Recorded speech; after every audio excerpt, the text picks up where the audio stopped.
My opponent asks her supporters to recite a 3-word loyalty pledge. It reads, "I'm with her."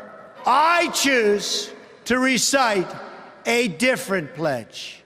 My pledge reads, "I'm with you, the American people." So to every parent who dreams for their child, and every child who dreams for their future, I say these words to you tonight. I am with you, I will fight for you, and I will win for you. That was back on the campaign trail in 2016. I am with you, I will fight for you, I will win for you. Has President Trump done that? The mainstream media want to paint him as a warmonger, a failed businessman who can't get us trade deals, a racist, a dictator, and of course, a Russian asset. Just taking a look at 2019 alone, we can review the claims of the left and see how things pan out. President Trump had ISIS leader Abu Bakr al-Baghdadi annihilated, along with his #1 replacement, Abu Hassan al-Majir. And Trump began the process of pulling our troops out of Syria. But really the plan is to get out of endless wars, to bring our soldiers back home, to not be policing agents all over the world. President Trump is protecting American lives by stopping American involvement in endless wars, while finally taking care of our heroes. He said, You might not be allowed into this room someday, okay? You may not have your houses, your homes, your beautiful communities. We better take care of our military. These are the greatest people, and we're going to take care of our veterans. We're going to take care of the vets. Congress just passed the National Defense Authorization Act of 2020, which gives members of the military a 3.1% pay raise, paid family leave for federal workers, and among many other things created a 6-arm service, the Air Force Space Command. President Trump isn't a warmonger, but rather he's ready to protect American lives and won't do so in a needless manner. As goes trade, President Trump wants free trade, but most of all, he wants fair trade. Because I believe in free trade. I want so much trade. You know, somebody said, oh, maybe he's a total nationalist, which I am in a true sense. But I want trade. I want great trade between countries. But the word free is very deceiving because it's good for them, it's not good for us. I want fair trade. And if we're going to be taxed, they should be taxed at the same amount, the other countries. Particularly, this is true with China. He put sanctions on China for their abusive trade practices. And in fact, he's drafted a phase 1 set of negotiations with China. China should be set to buy $200 billion worth of U.S. goods in the next 2 years.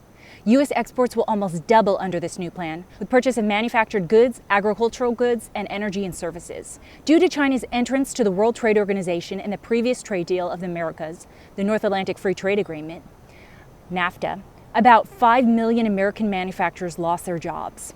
Her husband signed NAFTA, which was one of the worst things that ever happened to the manufacturing industry. That is your opinion. You go to New England, you go to Ohio, Pennsylvania, you go anywhere you want, Secretary Clinton, and you will see devastation where manufacturing is down 30, 40, sometimes 50%. NAFTA is the worst trade deal maybe ever signed. Yet Trump had a plan to fix that, and it's on its way forward. The United States-Mexico-Canada Agreement, USMCA, which was held up for nearly 14 months, has finally passed the House of Representatives, and it's on its way to be ratified by the Senate. The new trade deal is set to create 588,900 jobs and push economic growth above 3%.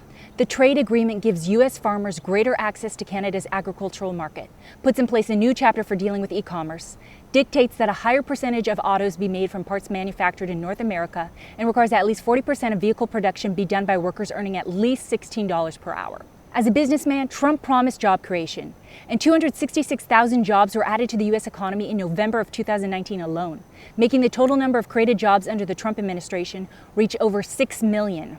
The left claims Trump is a racist, but under Trump's leadership, Hispanic, Black, and Asian unemployment have hit record lows. And under his administration, the U.S. recognized Jerusalem as the capital of Israel and moved the U.S. embassy there. And this year, he signed an executive order to protect against anti-Semitism, especially on college campuses, recognized Israel's sovereignty over the Golan Heights, and came to see that Israel's West Bank settlements don't violate international law. If Trump is such an anti-freedom dictator, then why did he stand up to Chinese President Xi Jinping to support the people of Hong Kong? He is responsible for 2 bills in favor of their freedom. The Hong Kong Human Rights and Democracy Act puts sanctions on those responsible for human rights violations against the people of Hong Kong. And it requires a yearly review of the autonomy of Hong Kong to maintain favorable trade negotiations between the U.S. and itself. The second bill makes it illegal to export tear gas, pepper spray, rubber bullets, and other non-lethal weapons to Hong Kong police, which were used to hurt the people of Hong Kong to stop them from protesting. It was already discovered this year that Donald Trump was not involved in Russian collusion.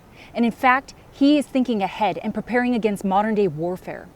He signed an executive order that will get us ready for an electromagnetic pulse attack on the nation's electric grid, which could come from one of our enemies like Russia, China, Iran, or North Korea, with the aim of ruining our infrastructure, crippling our economy, and military. We're going to win at every level. We're going to win economically. We're going to win with the economy. We're going to win with military. We're going to win with healthcare and for our veterans. We're going to win with every single facet. We're going to win so much, you may even get tired of winning. Is it any wonder trust in the media among conservatives is at an all-time low?